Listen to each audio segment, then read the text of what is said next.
Welcome, everybody. Tonight, we're going to be working on this tutorial here where we're going to be introducing, this concept of what we call real-time apps using .NET Core. Um, the basic principle of real-time apps is that when you have an application that's up on the screen and you're pulling data, from some repository somewhere, it could be a database or what have you, right? Or a live signal feed for that matter. Um, how is it you can run an app that kind of reacts in real time to what's going on the screen on the client, right? Because we know that when we use HTTP as a protocol, we call it, and this is kind of interesting, we call it a stateless protocol. So it doesn't really know that you're necessarily logged in or present on a system. You have to code that stuff into a backend system to make that happen on the front end. HTML5 brought some of those capabilities to the browser, sort of, and I say sort of. Really, what it gave us were some additional tools like the ability to store files locally, run local databases, have web sockets, and do asynchronous transactions.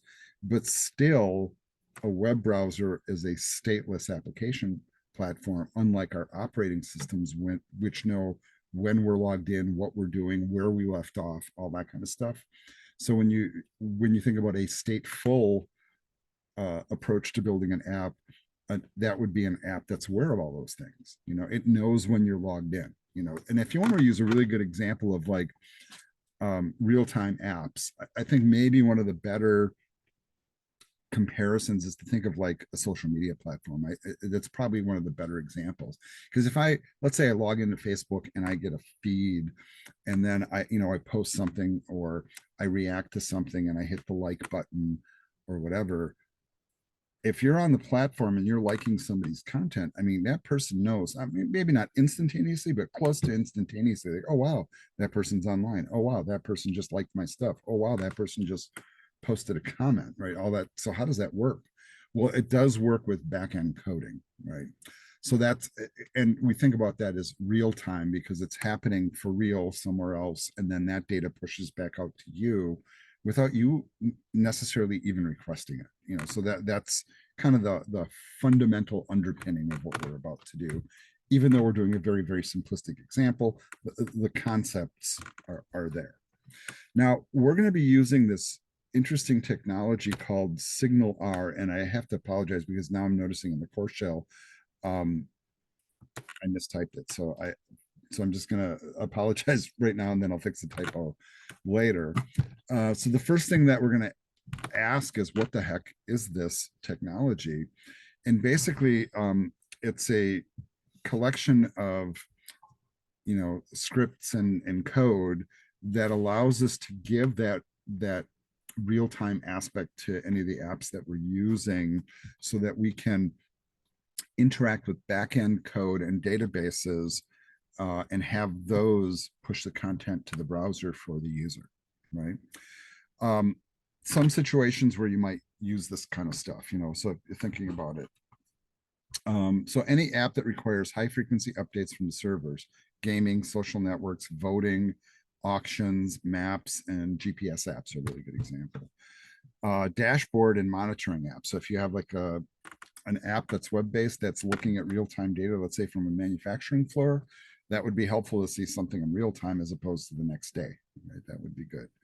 Apps that require any sort of collaboration, so like, hey, the software we're using right now to meet, Zoom is one of those, right?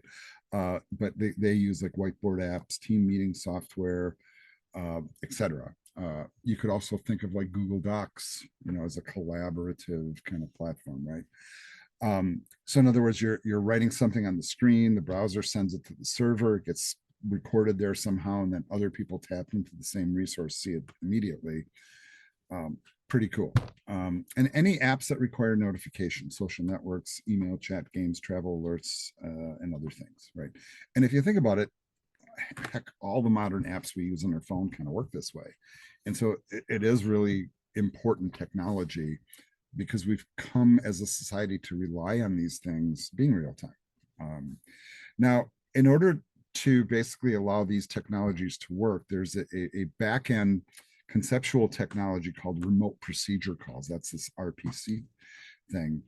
And basically all that SignalR provides is an API for creating those remote procedure calls. So in other words, these invoke functions on clients from server-side .NET Core code.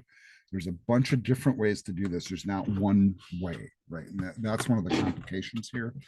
There's many ways to do this.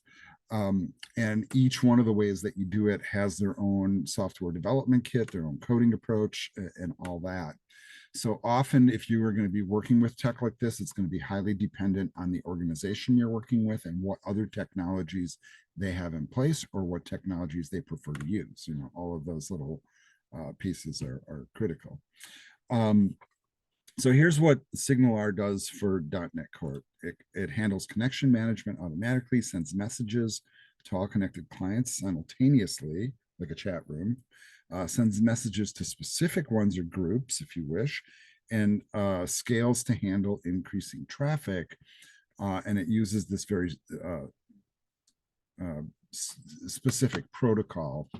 And some of what it does, and I think this is what's so neat about this technology, is it does some of the adjusting to the technology pathways, and I don't know if that's the right word,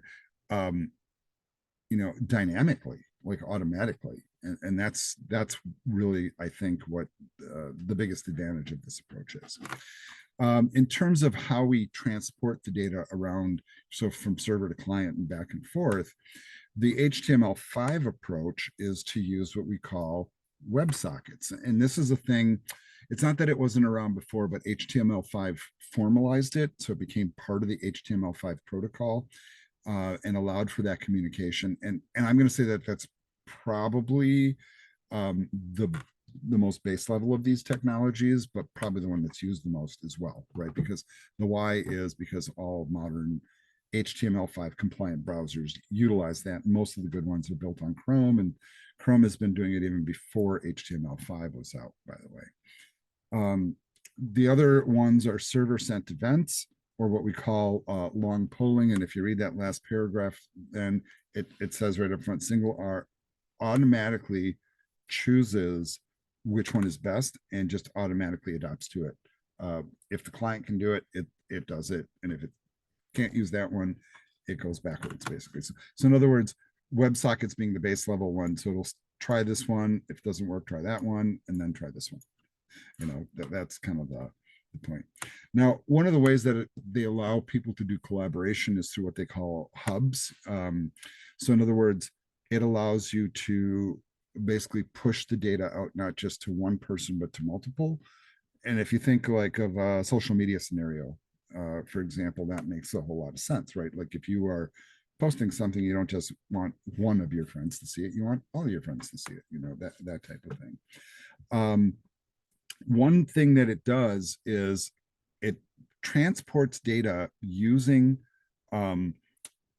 really kind of two different tools, right? The default, I think, standard these days on the web generally is JSON, right? But it also has its own protocol based on this new technology called MessagePack, which is a little bit more efficient than JSON. So if the tech that you're using can handle that approach, it would prefer to use that. And it, as we talked about before, it does this automatically, like translates to either one. So it's not something you necessarily have to set, which is kind of cool. The reason JSON is considered by some people somewhat inefficient is JSON not only sends you the data, but it also sends you the header for each piece of data with the data it's sending. So it's kind of like sending, in some cases, maybe double the amount of information over a pipeline that it needs to. And then over time, that makes it highly inefficient, where the message pack is a little bit more efficient, is the thinking. And still, that hasn't stopped JSON from really kind of taking over the world, it seems, but kind of interesting. They do make a special little note here, and they say that that some browsers don't support ECMA script 6. Now, just so you guys are clear, we call it JavaScript generally, but the formal standardized name is really ECMA script. and it has multiple versions. So there's not just one version. And most of our modern browsers do natively support this and have for a while. But they're saying that you can step it down if you wish, and it still kind of works. But I don't think this is really a point of concern, frankly. They talk very quickly about supported platforms and browsers and stuff. And all the ones that we basically use are on this list, right? And if you're using one that isn't on this list, I'm trying to think of a couple, you're not using Internet Explorer at this point, but you might be using Brave, which is also a Chrome variant, or you might be using, I think, I can think of a few others, but these are the key ones. Maybe Opera isn't on this list, so Opera wouldn't be a good one to develop for anyhow, because very few people use it, even though it's out there. Which .NET Core also has an impact. They do talk a little bit about Xamarin, which is a mobile platform. And then they also talk about the fact that you can use Java. And those of you that may have been in my Java classes, we always talk about Java version numbers and how Java 8, the enterprise version, is still the one that really drives any of these advanced technologies. Although the consumer versions of Java, like, for teaching and basic development, the standard edition is up by like version 20 or something right now. So notice that C++ and Swift are not currently supported, but don't be surprised if that happens in the future. Right. What we're going to work on today, and I looked at, they had 3 different versions of working with SignalR, and that with 3 different scripting technologies. Now we haven't touched Blazor, which is like Microsoft's like new thing that they're pushing. I don't feel it's like hot enough yet to latch onto it. Maybe it will be in the future. But JavaScript and TypeScript are ones that are hotly used. And my initial temptation was to go with the JavaScript approach, right? But then I thought, you know what, TypeScript's important enough where we should maybe talk about that a little bit. And so I'm choosing to do this tutorial over the JavaScript one. They are very similar, some slight differences. Now, when we get to the part where we talk about TypeScript, I am going to kind of explain what TypeScript is. If you already know, fantastic. If you've had some experience, even better. But I will tell you that TypeScript is a technology that is highly sought after. It's basically very, very similar to using JavaScript, but has some, let's call it, extra features that make it more powerful, more dynamic. All right, let's get digging here. All right, so they talk about this other technology called Webpack, and using that in combination with TypeScript. And basically, as they say in the sentence here, what Webpack does is it enables developers to bundle and build the client-side resources, the client-side resources of a web app. In this case, really the tool that's driving it on the back end ultimately is Node.js. That's the active JavaScript library that's happening on the server that's going to make it all work. And that's what they're really referring to. It's kind of a combination of technologies that get bundled as you build this stuff. All right, so these are the steps that we're going to take here. So we're going to create the app, configure the server, build a pipeline, configure the TypeScript client, and then make sure that we can communicate between the client and the server. There is a link here to the sample code. What I'm going to do is I'm just going to open it up and have it open in a tab. So if I need to refer to it, I can go there and see, hey, did I type that correctly? Or, what's the deal? If you want, you can always download it, build it, take a look at it, and do a comparison to your own. But please don't hand it in as your own work. Okay. So what I want you to do is to get working on it.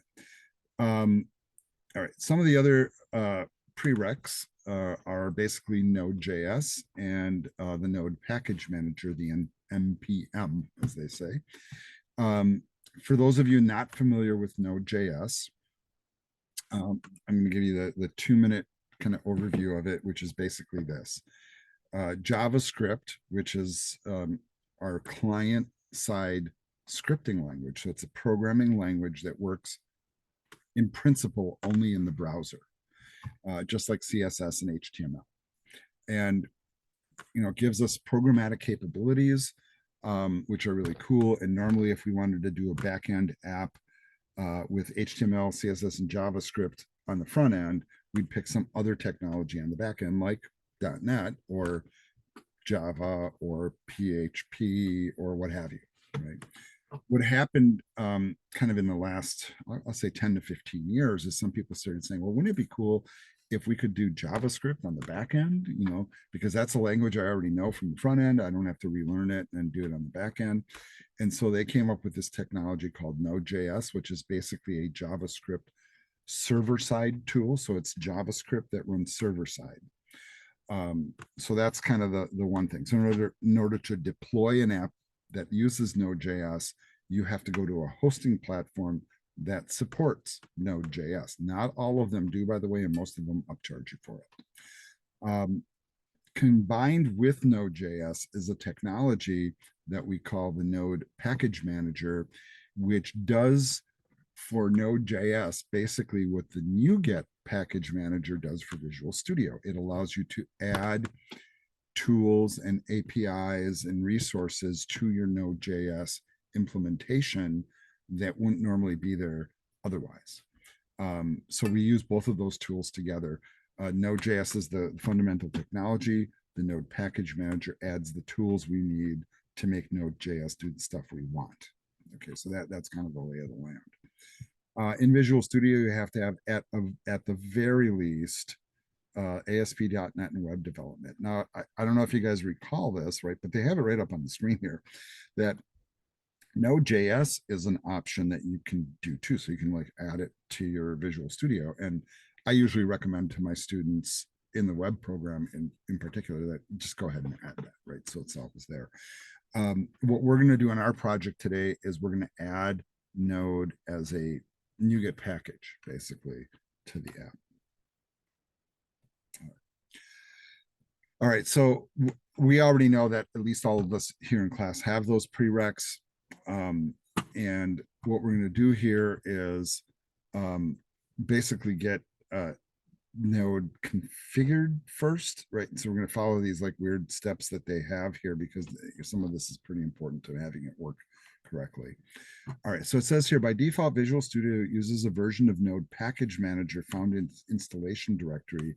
To configure Visual Studio, look for npm in the path environment variable, launch Visual Studio, and at the start window, select continue without code. Okay, now I've already launched, right? And normally we're either building a project or opening something or choosing the project we worked on last. This time we're going to continue without code, and it's just going to bring up the environment without anything running, right? Now we're going to go to the tools, options, project solutions, web package management, external web tools. Got that? Right. So that's quite a lot there. So that is tools, options, projects and solutions, tools, options, projects and solutions, and then web package management, external web tools. There we go. And then they're having us focus in on this path statement here. Select the path entry from the list, select the up arrow to move the entry to the second position in the list. So click on it and then use the up arrow and make it go up one, right? So now we have the same order. Once we have it in that order, we're going to select OK.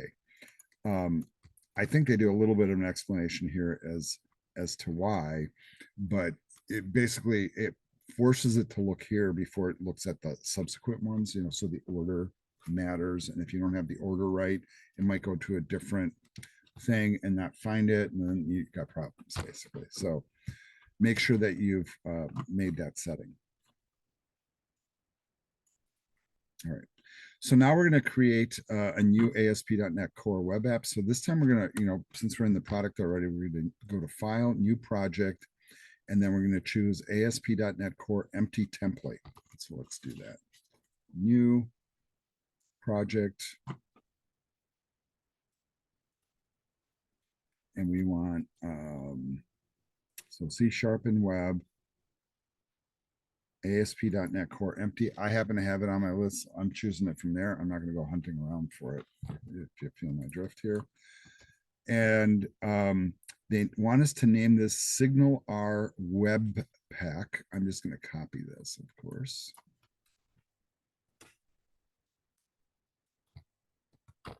SignalR Webpack. These options here are all fine. We are working on the .NET 8 long-term support, right? Long-term support. Okay, and that's it. The rest of it stays as is. We're leaving HTTPS. We're not going to do a container, not checking that box and not checking that. Then we're going to go ahead and click create.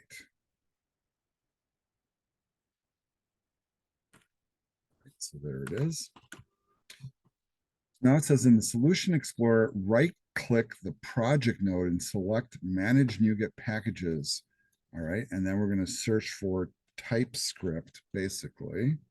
And if you want, you could be preemptive and just grab this because this is the exact thing that we need. So, and notice the different approach here. Right-click the project and then Manage NuGet Packages. And then search for that piece. Now, right now, I want you to notice it's not finding anything because I'm on what's installed, and that's not installed in my project. So I'm going back to browse, and now it is, notice, finding that. And it's the top one that we want. Right?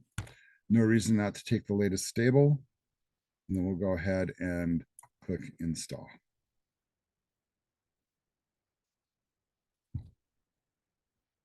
All right. So this is saying, do you want to make changes to the solution? Of course, we're going to say apply. And then there's a licensing agreement because it's a separate piece of software, right, that we're really installing into our project. All right, so now we have that added to our app, right? And then it says that it adds it under the dependencies node in Solution Explorer. So if you want to double check that, you can look here and you can look at the TypeScript package right there. I don't know if that qualifies as a framework too. No, it does not. Right. But basically that's the package that we added. But these are, all the extra APIs basically that are added to the project by virtue of choosing this framework in and of itself. I'm going to go ahead and close this tab now. And then let's go to the next set of instructions. And just very quickly before I move forward here. All right, so the next step is to configure the server. And basically what we're going to do is we're going to configure our app.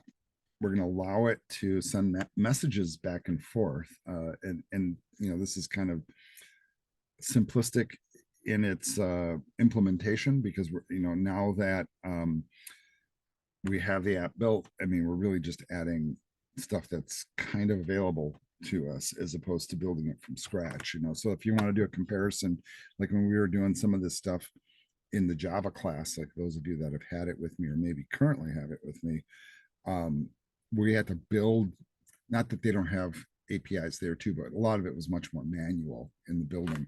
You'll see how this is a little bit slicker in its approach. So it says in program CS, we want to add this line. So we're going to add SignalR, and that's going to go right under the builder, create builder thing. So I'm copying that. We're going to find the program CS file here.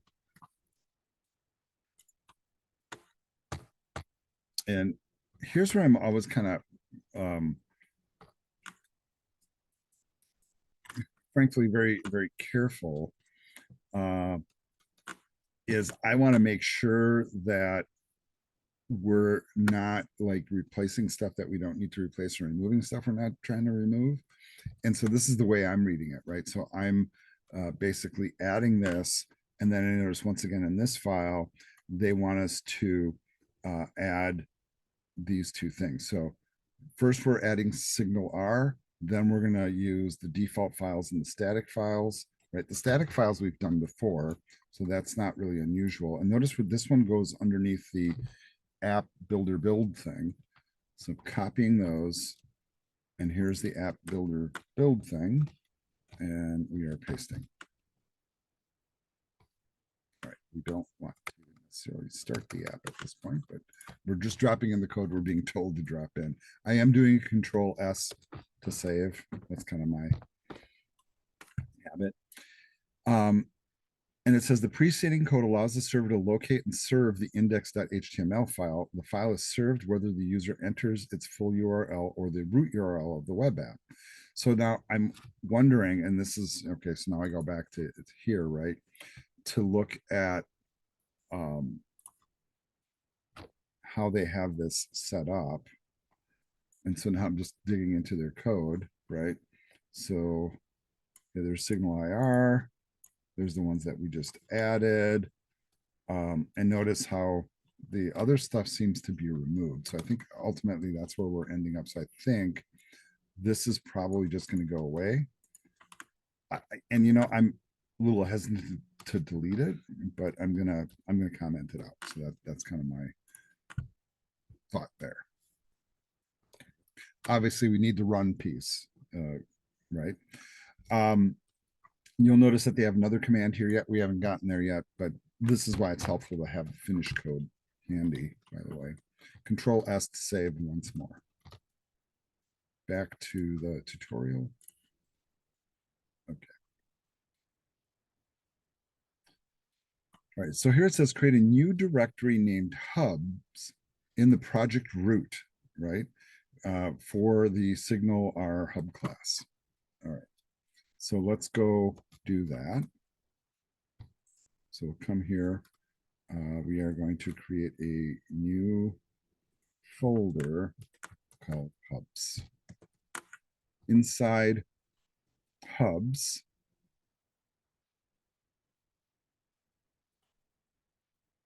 create a new file called chathub.cs. So let's do that. Add new class file. And I thought they said chathubs.cs.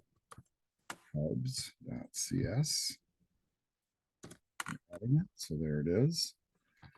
And then we're going to copy all of this code here and replace all of the code inside here. And once again, notice the namespace thing. It's a nice, simple workaround for that issue.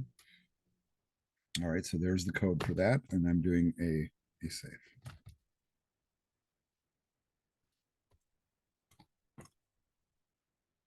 All right, so it tells us what it does. It says the preceding code broadcasts received messages to all connected user once the server receives them. It's unnecessary to have a generic on method to receive all the messages. The method name, a method named after the message name is enough. Okay, gotcha. So in this example, it says the TypeScript client says the message identified is new message.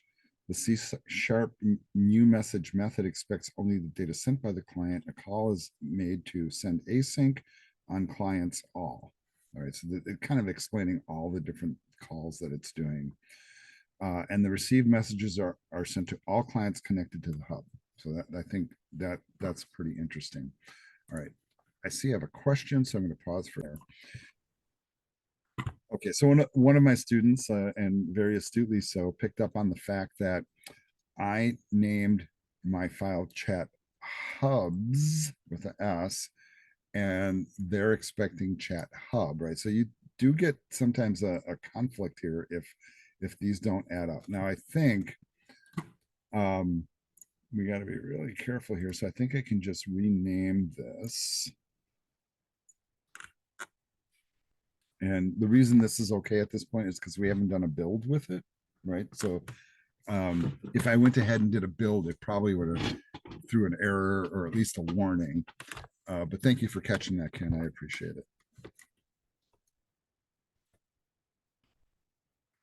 All right. So, all right. So they want us to add this using statement. I'm not sure if that's there or not. No, it looks like it's not. So This is going to go in the program.cs file. So in other words, it's going to grab that code file that we're working with. This goes in program CS. So go to program CS, and at the very top, we're adding that using statement. Right now, it's not being utilized, so it is grayed out. Next thing that we're going to do is we're going to map it to this URL.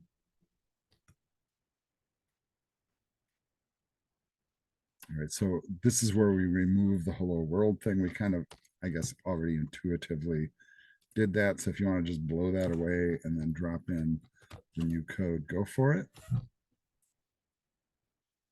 All right, so that becomes kind of one of our important routes there.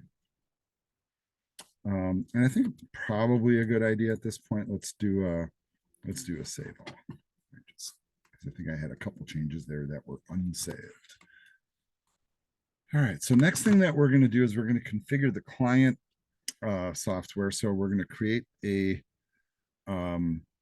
Node.js project to convert TypeScript to JavaScript and bundle the client-side resources, including HTML and CSS, using Webpack. So that's all of what's going on in the back.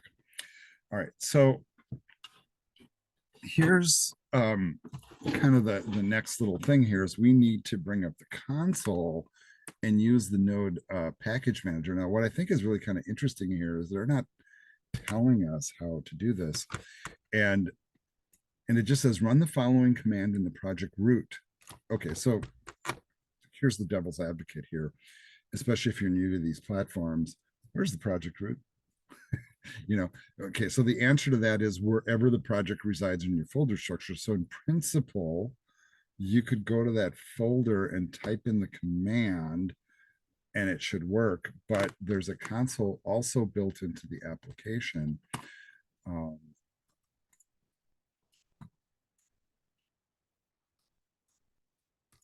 And so we're going to do that here in the package manager console.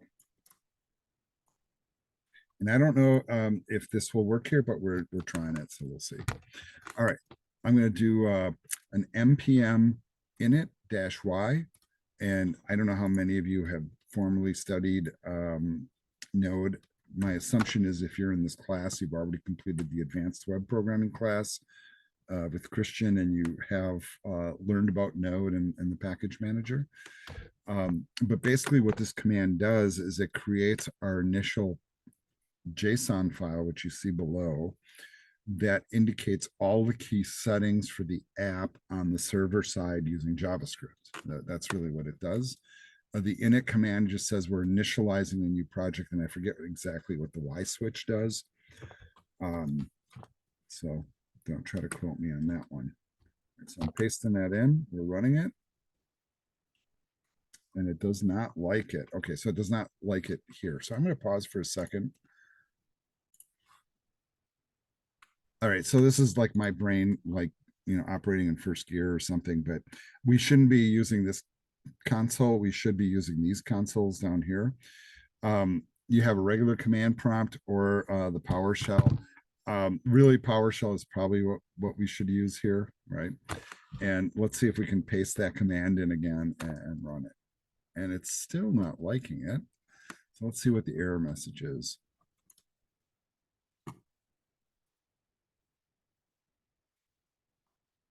All right, so it's assuming that I have Node installed on my system, and guess what, folks? I don't. I have it installed on the project. Let me try the other command line tool. I think it's going to give me the same error message. And I think ultimately what we're reaching here is the fact that, yeah, so I don't have Node installed. So here's what I'm going to do. And this is my bad for doing it on a system where I don't have Node installed, is to get Node installed. So let's pause for a second and I'll get that going. All right, so I once again, this is my fault here for not thinking about this in advance and working on a system where I don't have it installed. And normally I don't like to pollute my personal machines with like unnecessary software that I'm not using actively. But for the sake of finishing the tutorial, I'm going to go ahead and do this. I am going to go ahead and go to the Node.js cite and download Node.js for installation. And I'm not sure which is probably the fastest way to do this. I think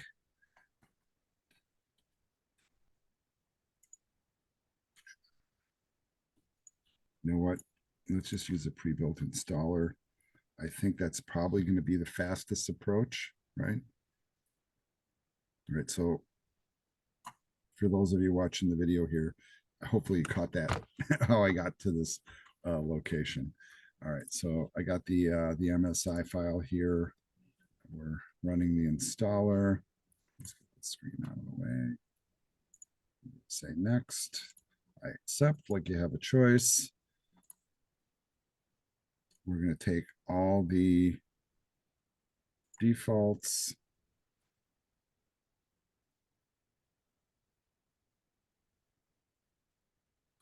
And I always waffle on this one a little bit. I'm just going to say automatically and then do the install. Right. Hopefully this won't take too long here.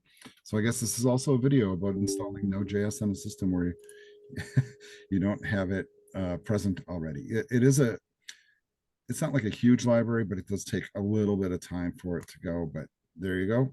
And notice it's not asking me to restart, right? All right. All right. So now it's giving me their install screen. And so I'm just going to go ahead and hit any key to continue. Once again, like I have a choice, this also will add this extra library that does all the dependencies kind of automatically. And I am getting a user account control screen. Do you want this app to make changes to your device? Of course, you have to say yes if you want it installed. And you can see it doing PowerShell prompt.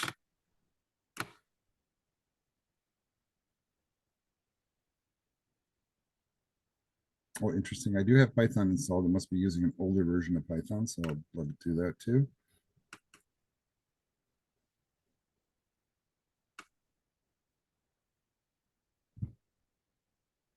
Very exciting stuff. It's like launching paint dry. Okay, so it's upgrading my Python to 3.12. I wasn't up that high before. So that must require that version. So that'll take a little bit longer than the other ones. So that's kind of a win for me too. Now I don't have to upgrade for fall.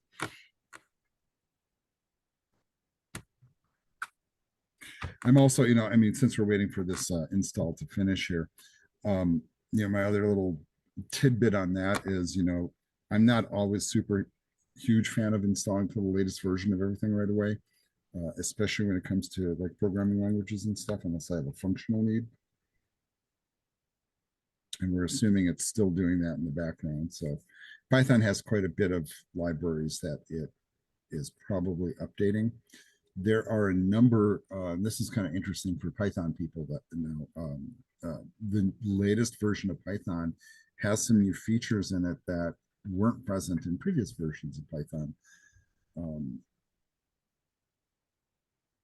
don't know, like one notable one that I'm thinking of is like, how like in most languages you have like switch case statements, right? Python never had that. Well, now they have that, but they call it something else.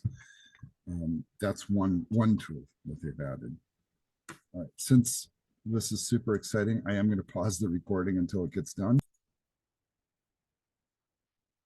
I know my students might not be back in the session yet, but I feel I think it's done.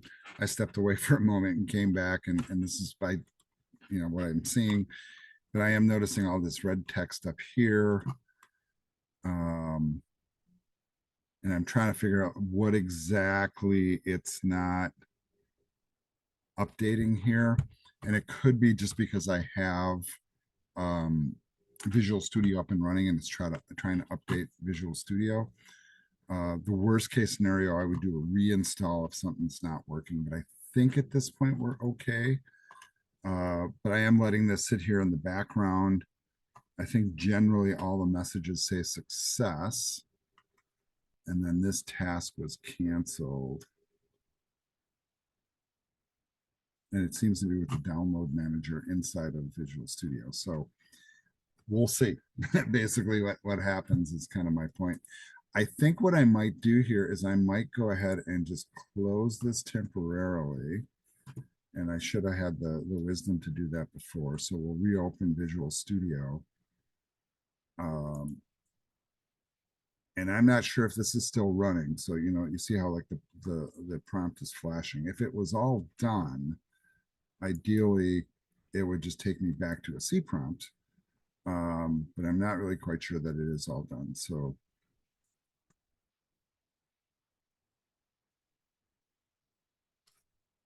not certain at the moment, basically. All right, let me pause once again for a moment. All right, so it seems like it did finish up finally, right? So that wasn't the last screen. And it kind of gives an update as to what was done and what was upgraded, right? So this extra tool that I threw in there did updates on all these different things, including Python, which I guess is fine, right? And I think I'm just going to follow the instructions here. I'm going to type enter to exit, and it's all done, right? So hopefully that was as simple as your Node.js install was. Let's go back to Visual Studio now, since I shut it down just in case it was kind of interfering. We're going to open up the project and go back to where we were. We're going to go ahead and close that package manager console down there. Pull this panel down. All right. Let's go back to our tutorial now. Now let's try the command. All right. So what I'm going to do is I'm going to pull up the command prompt here. So we're just going to go back up here. We're going to go to PowerShell. And we're going to type that node command, which I still have in the buffer. So it's npm space init space -y. And now it looks like it's working. And this is what it created. So it created this JSON file. I do want you guys to note the directory where it's located. And I would also suggest, if you're highlighting it here, just in case we need to go edit, right, to copy that. Okay, so for me, this is my user directory, my user account, source, repos, and then the name of the project, right? All right, and then I want you to take a look at what this does. Is this creates the startup file, which names the app. It gives it a version number. It tells us what the startup file is, gives us a couple of messages, title, author, license, description, etc. And then I think what they're going to have us do next, my intuition tells me that it's going to have us update some of this information. So it says, add the highlighted property to the package.json file and save the changes. So in other words, if this worked correctly, this is bundled into our project. So let's see if that's the case. Now, I'm not necessarily seeing that here. So I found mine in the repo. So it's in the folder with the solution.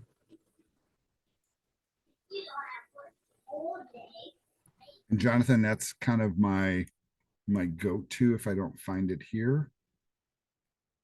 Am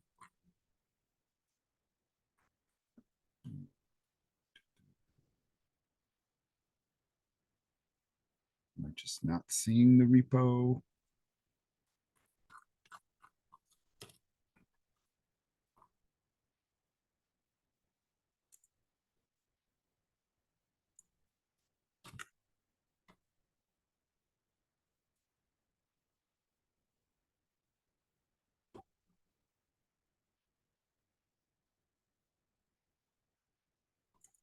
Source folder, then repos, right? So Windows users, your user account, source, repos, and then the name of thing, and there's the package JSON file. Now I'm thinking, and I could be incorrect on this, but that JSON file should still be in here.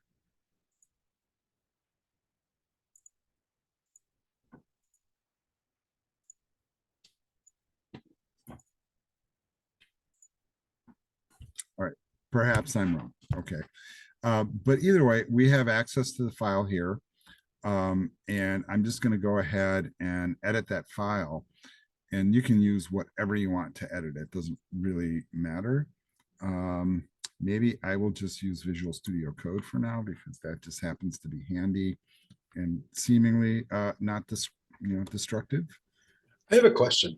Sure, please ask. Should we drag that package.json file into the SignalR Webpack folder? So it is under the solution explorer. That is a really pertinent question. You can tell from my reaction to it. That's where I was expecting to see it. How about this? You know what? Let's kind of test that theory. Okay. All right. So we haven't made any changes to this, so this would be non-destructive. But why don't we just go ahead and let's close the project in Visual Studio. Let's reopen it.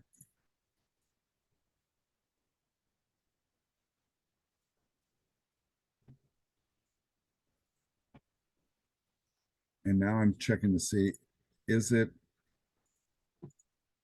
anywhere in here? Yeah, I'm still not seeing it. So in other words, the structure of it seems to be okay, because it's still in the same folder as the project. It's just one level above, and that maybe answers my question now. And I'd say we do a refresh here, but there's also this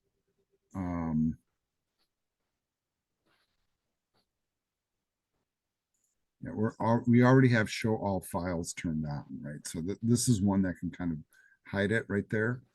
I'm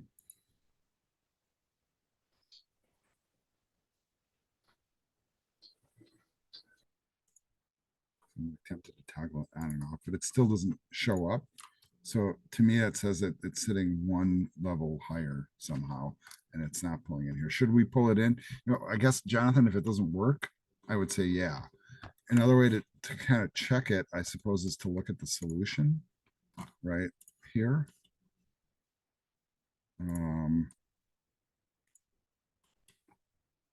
Yeah, so right, they have the packages right here, right?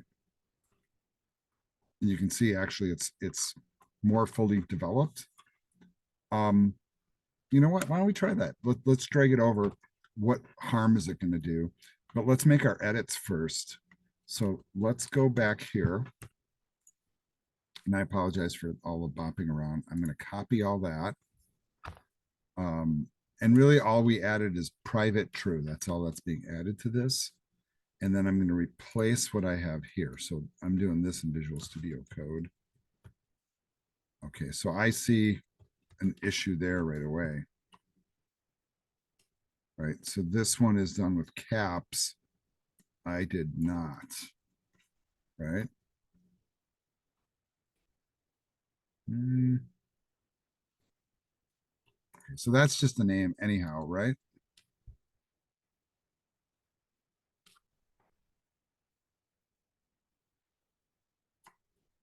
And you can see I'm hemming and hawing on this a little bit because when I did paste that in, it sure didn't like the name of it, right?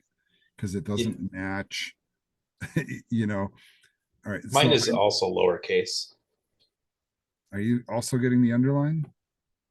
I'm not getting the underline for when it's lowercase, but yeah, if I were to capitalize it, it would. So what are we adding here again? Basically private true. Yeah. That's it. Yep. All right. So why don't we just copy that, Control Z this. And then, not to be weird about this, but I'm checking to see the format. So they do name version private. Right. So why do we do that? Prevents package installation warnings in the next step. Right. But they do have a capital S, R, and W. And we do not. So I don't see that as an issue. do that. I'm saving it, closing it in Visual Studio Code, going to my file manager. And then my temptation here is to do what we just talked about, which is to take this package file and really, you see it sitting at the top level, right? When it should be inside there. So it could be really as simple as moving it there. I don't know if that's wise. So I guess we're going to find out real quickly. All right. You guys can watch me fumble in reality here. All right. Next step, install the required node package manager packages. Run the following command from the project root. So once again, we're going to go into the command prompt. So I'm going to copy this. We do have Visual Studio running, so I can get to the prompt from here. And then I'm gonna paste in that command. And notice what this does here is it adds all these different tools. So clean Webpack, CSS loader, HTML Webpack, mini CSS, TypeScript loader, TypeScript, the Webpack, and the Webpack CLI. Got that? Okay. Don't worry, it's not on a test. You can see the little spinning cursor there. That means it's doing the work. So what it's doing now is it's adding all this stuff in there, right? And then it gives us warnings. It says this is deprecated, probably because of the tools that we chose.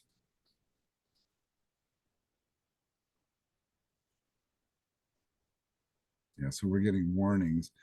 But it did add 219 packages in 10 seconds. All right. And some of them are looking for funding. So we'll consider that down. I'll leave the command prompt open, no harm done.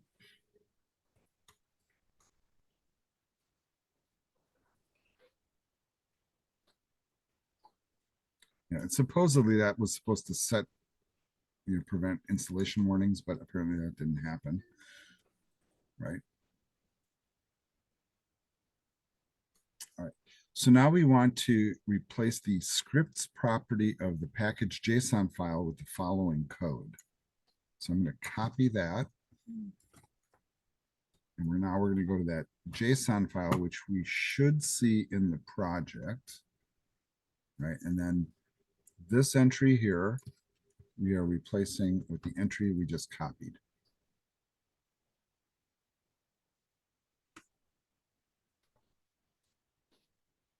Right? And you can see basically what it's doing is it's telling you what kind of like external stuff we're using to help it all go. I am doing a Control S to save. Right? They start talking about how this works. My intention here is not to teach you about Node.js or just utilizing it. That you should have learned in your other class. Next, it's saying create a file named webpack.config.js in the project root with the following code. Once again, I'm conferring to our solution here to see if that's exactly where they're putting it. So there it is, right? So we'll follow that. We're going to create webpack.config.js, and we're going to put that in the project root. So we are going to add new item. And what kind of file is this? This is a JavaScript file.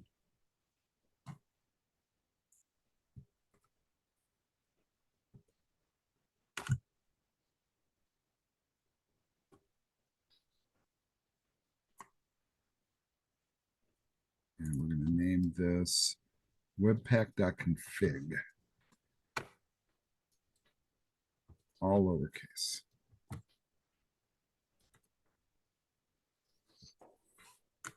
See, I did not replace the previous, so I got to make sure I do that.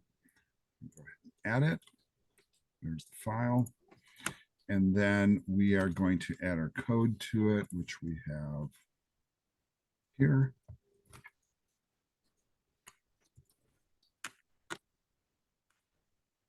That's quite a chunk of code. Trusting that it's good. No errors in the automatic debugger highlighters here. So far, so good. All right, so it tells us what this does, right? So it configures how it's going to compile, basically.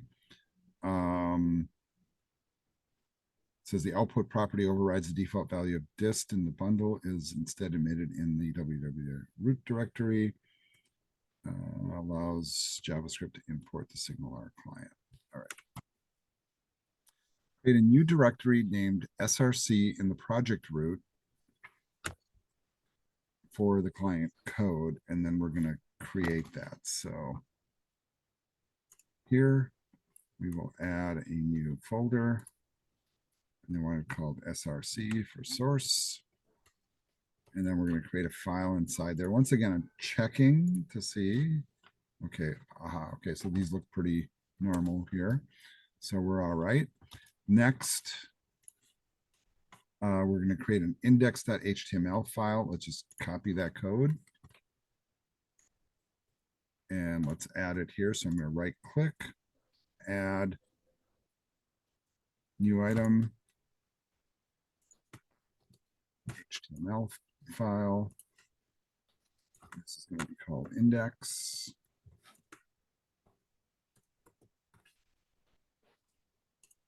Adding it. And then we're going to add our code instead of the default, but there it is. And once again, saving. Then we're going to create a CSS folder and then a file called main CSS. So let's do that. So right click source, add new folder called CSS. Then we're going to right click that and add a new item. And I didn't pick up on the fact, and sometimes I do this really fast and don't even look, but when you sometimes like name a folder a certain way, it picks up on the fact that the thing it should add should be a CSS file. It's not doing it in this case, but we can just type CSS here, and it should, come up with that format. They want it called main.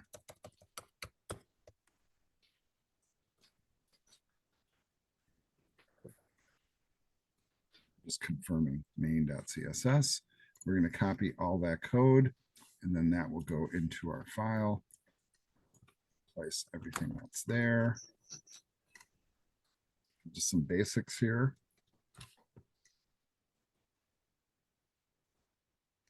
These are some basic resets here at the top, and then just some pretty simple stuff. But notice they are using Flex, so it adjusts to mobile really nicely and automatically.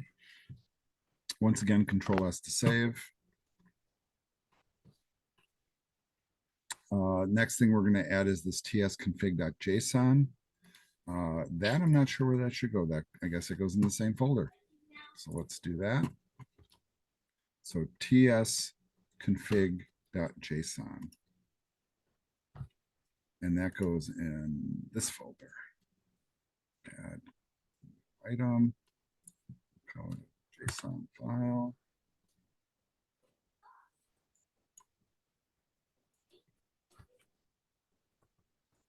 And I think it was tsconfig for TypeScript configuration. We're adding it. Pull that one up on the screen here. And then we are going to copy this code, right? Copy, and that's going to go inside there.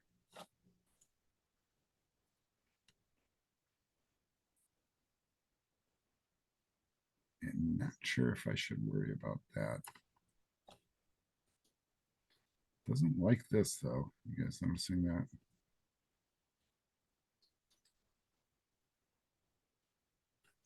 Yeah, I'm just replacing the code. I'm going to keep it simple. All right. Going on faith here that will fix this issue.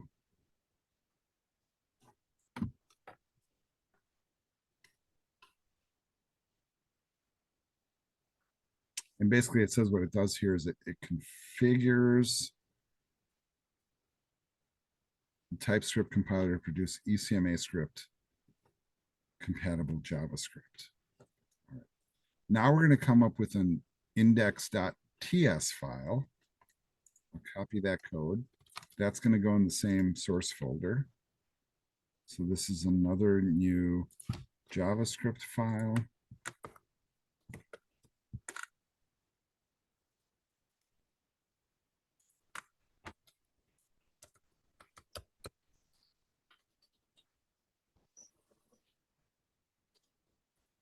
Adding it, and then here's the code. And we are saving. Once again, I'm checking my application structure here. There.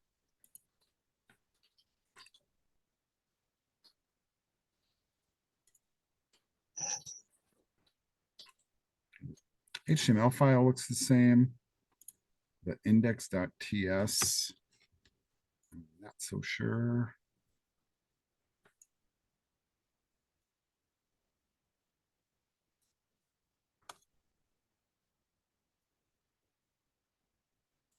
Okay, and see, I made a mistake. You guys catching that? Right, it should be TS, not JS. So it should be a TypeScript file. Not a big deal because it's just a text file. So I'm renaming. Yeah, but it's it's those little things that will mess you up, right? So now notice how it recognizes it's TypeScript now, and a little bit underline is still there, so that's not good. But um, let's make sure that one's the same also. That looks fine. I just want to make sure I'm doing it correctly, so I'm not bouncing back and forth looking later. All right, so we will just check everything is saved, and let's move forward.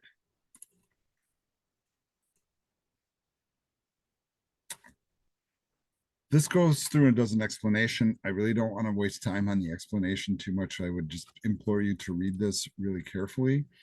But basically, it allows us, first of all, to use TypeScript, and TypeScript is a way to kind of write JavaScript code in an accelerated fashion that allows us to compile some shortcut code to turn it into JavaScript, right? So it's kind of like the equivalent of like what Sass is to CSS, where you can you have compiled CSS code.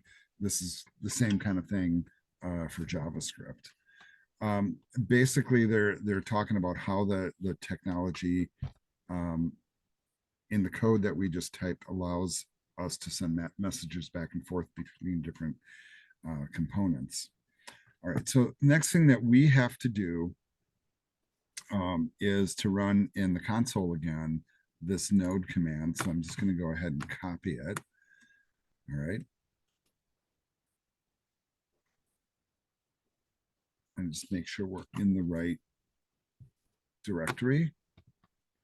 And then, see, I wonder if I need to be one directory deeper, but I guess we're going to find out. All right, so here comes the command.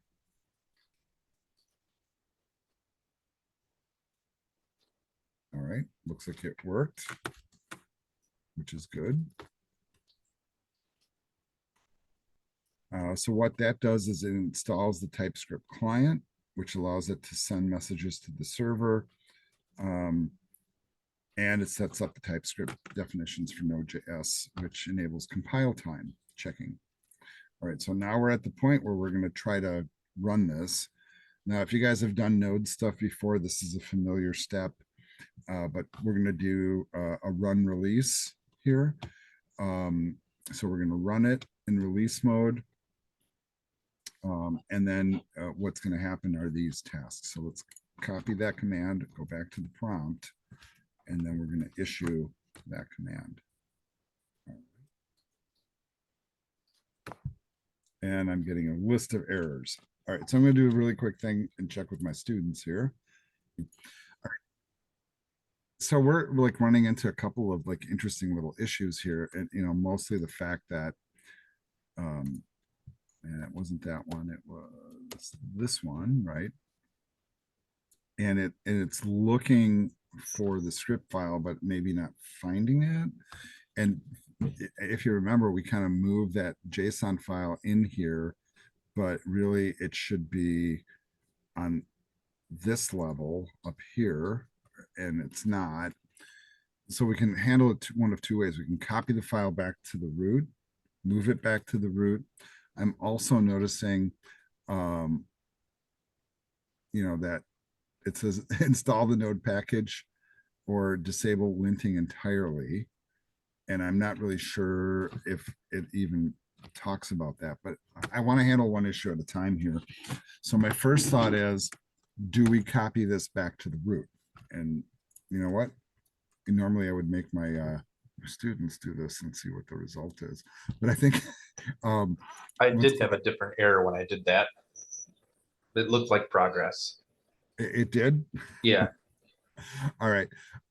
Because I'm noticing I don't know if this version of Node.js is or JSON is the same as this one. I mean, they both seem kind of the same, but let's open them up in VSC and take a look really quick. Thank you, Microsoft. Nothing weird here, right? That's the one inside the project. If I go back up one level, and I'm noticing I have them in both spots now, and that maybe that's not good.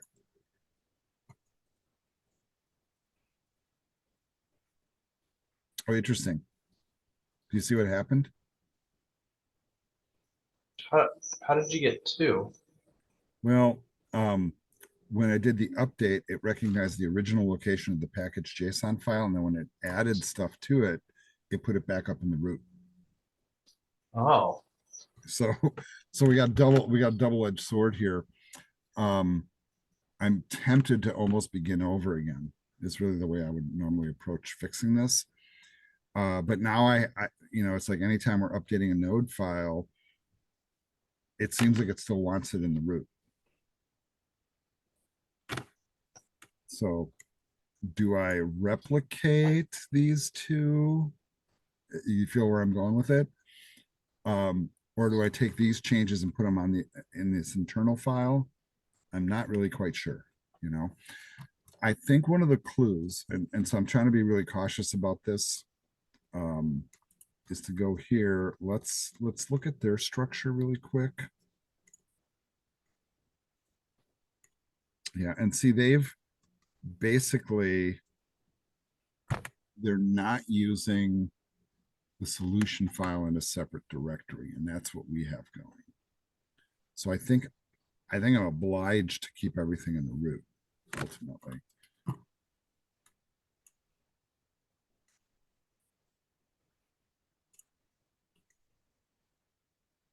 Right. So you see all the dependencies are added. so does that mean there's source folders outside of the solution too? Yeah. So Jonathan, I think basically what they did, and this is kind of interesting that, like I'm recording all this into the video, is when they created it, and you know what, why don't I just save everything right now? I'm going to close it, relaunch, and then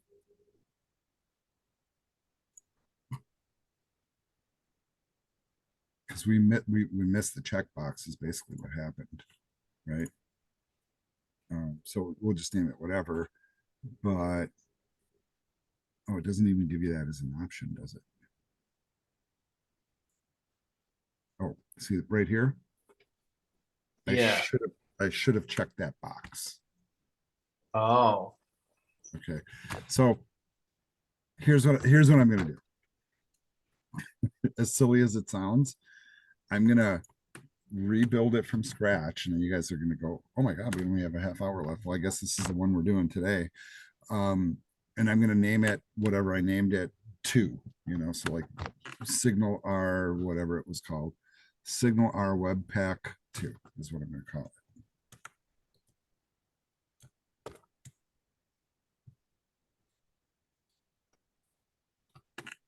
And then putting them in the same directory, right? Leaving all this stuff alone. And the nice thing is I already have files created, right? I should just be able to drag and drop this stuff in, is my thinking. All right. So maybe it's better from a tutorial standpoint to go through all the steps again. But I think that anybody that has delved into this world enough probably should be bright enough to catch on. And my students who've been following me, really, you guys should just follow the same thing I'm doing. I think is probably the best solution.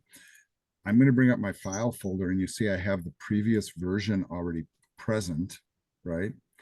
I think I need to do the node steps over again.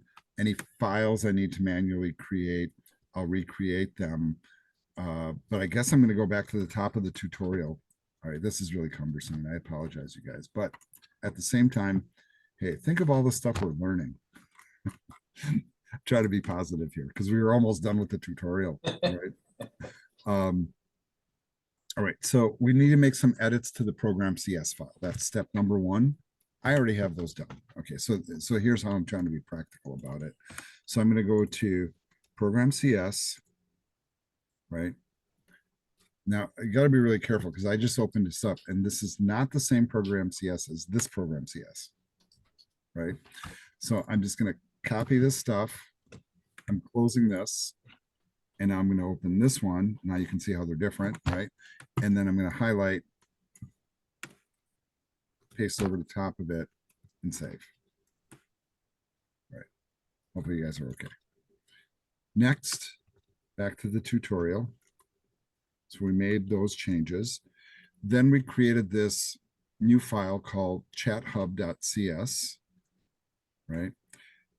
Now, here's where we got to be super careful, right? Because anywhere we have this indicated, I'm going to have to add the number 2 after it. So I'm going to go to my folder and then Visual Studio. Okay, so there we are. And then I'm going to take the hubs folder and I'm going to drag it to the root of the project. Notice how it came in just fine. I am going to open up that file.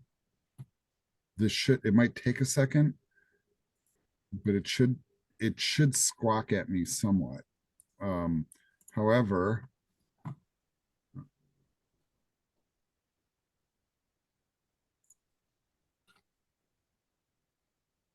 and notice, I think this is really strange because it's not screaming at me, but I know the number 2's got to go there. Now it's telling me it's wrong. All right. So you know what? I'm going to go with the red underlines. If it's not squawking, I'm going to leave it.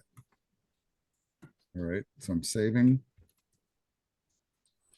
All right. Maybe I can just do straight up copy paste. Maybe that will be the beauty of all this. The other thing that we were asked to do is to do a source folder. So I'm going to grab that one and drag and drop it.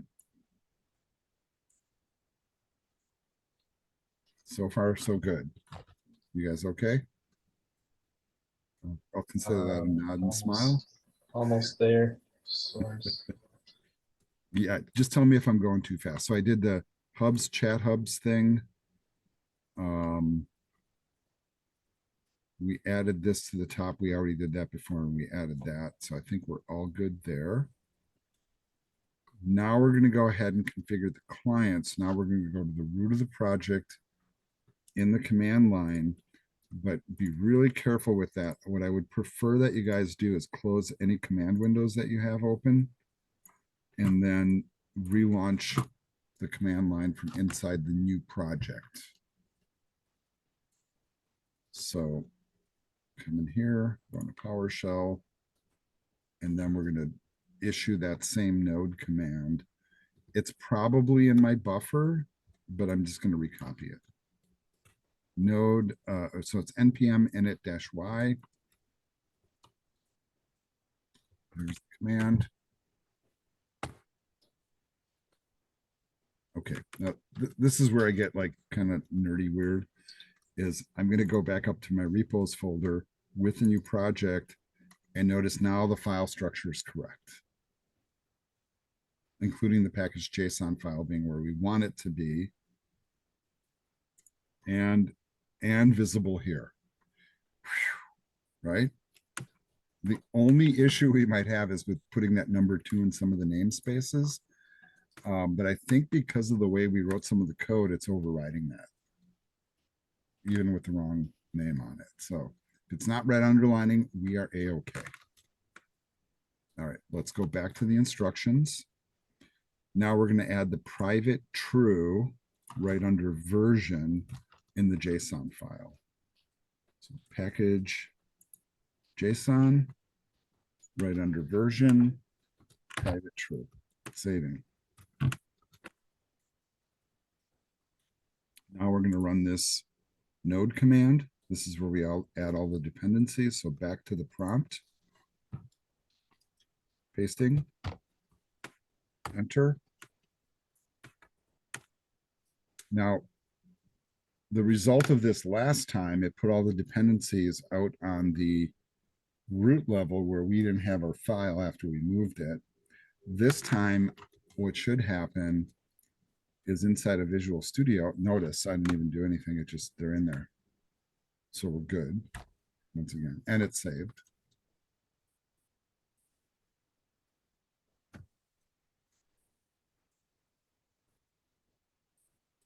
Then we were told to replace the scripts section of the JSON file. So I'm doing that now. So I'm highlighting scripts all the way through that comma there and pasting and saving. And then what I'm going to do here is, before I move on to this step, if you guys are stuck or not caught up, please let me know. I don't go too fast.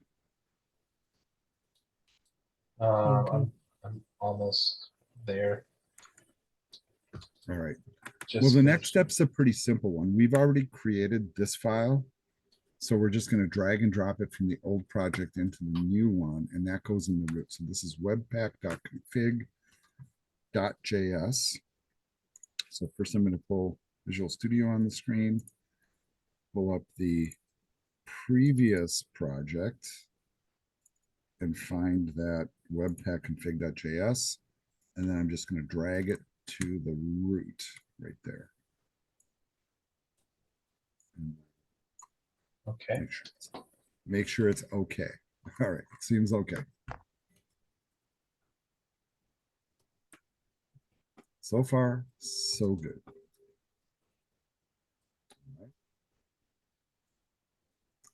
Then we were to make a new directory called source, which, if I remember right, I already did that. I did that, and I think all the files are in there. So now we're just checking the files one by one.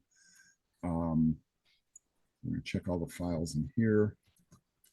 We have our index.html that looks like this. Checking. I think that's correct. Yes. Our CSS folder, main CSS. CSS folder, main CSS. Also looks good. Our TypeScript config.json, which just has that simple little bit of code in it, also looks good. And then our index TypeScript.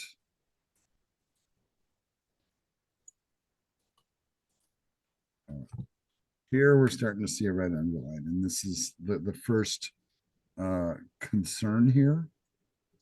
So I'm not really sure how to fix this one.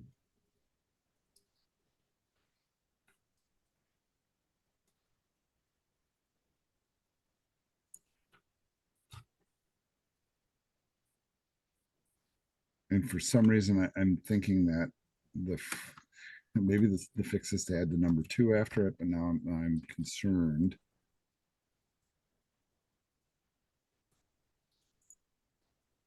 Which file was that? This one. That is our only.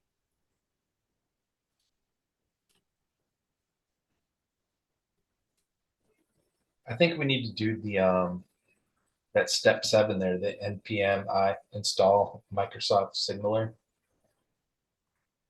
Did we I not think do? that'll get rid of that red underline for the using.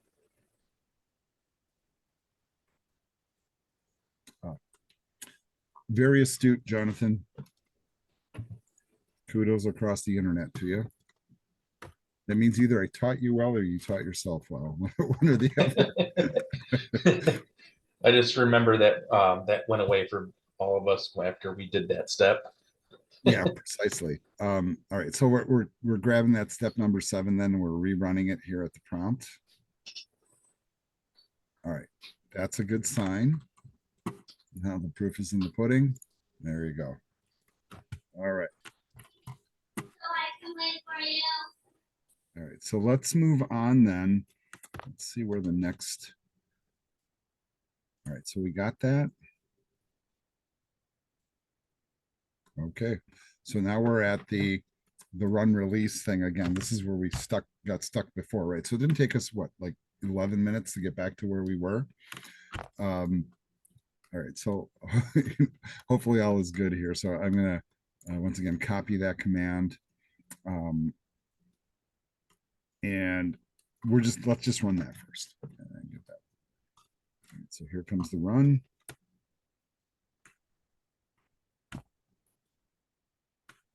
All right, that's a much better message, right?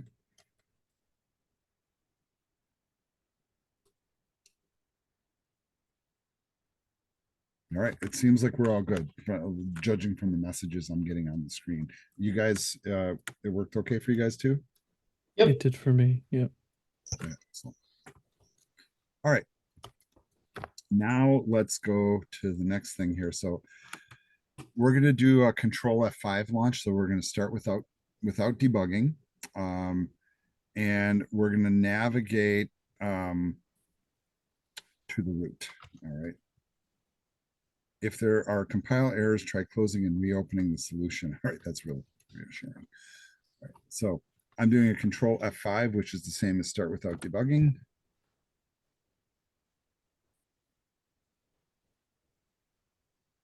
No errors so far, waiting for the browser to launch. Well, hey, how do you like that? We do have it up and running. Now, before you guys go like gung-ho typing stuff in there, open another browser, any browser, doesn't matter. It could be the same. You know, I'm going to go ahead and launch Firefox here on my machine, and then I'm going to grab that URL, put it into Firefox. All right, so now here's where the fun begins. I mean, in principle, right? Assuming this is working.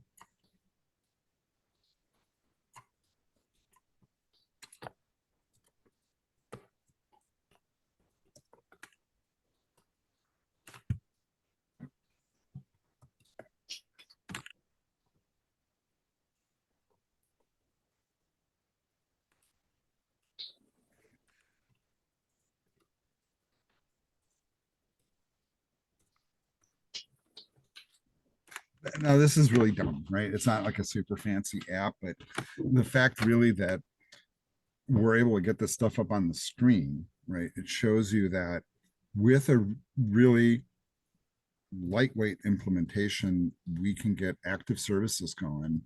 Now you have seen this with other technologies, right? But this is a really nice basic little thing. If I'm not mistaken, and you guys can correct me, I think when Christian teaches the advanced web class, he kind of does a variation of this a little bit. Yeah, this is the WebSockets assignment. Right. So that's the transport mechanism on that. Here, because we're using Node in combination with SignalR, and we can assume that it's probably not delivering the data through JSON. It's probably actually delivering it through its own message tool, and I forget what that's called. You know, in the last like 20 minutes, I already forgot. But the cool thing is it is working. We're working across browsers, and it is sharing data, right? And that's really kind of the whole aspect of this. I believe that completes the tutorial, but let me just make sure. Yep, it does. So we'll call this one done. So this video ends here. Remember to subscribe to the channel to get this glorious wisdom here. Maybe not so glorious, but we did get it to work. You know, using a lot of common sense here to kind of fix our errors. So this video ends here, folks.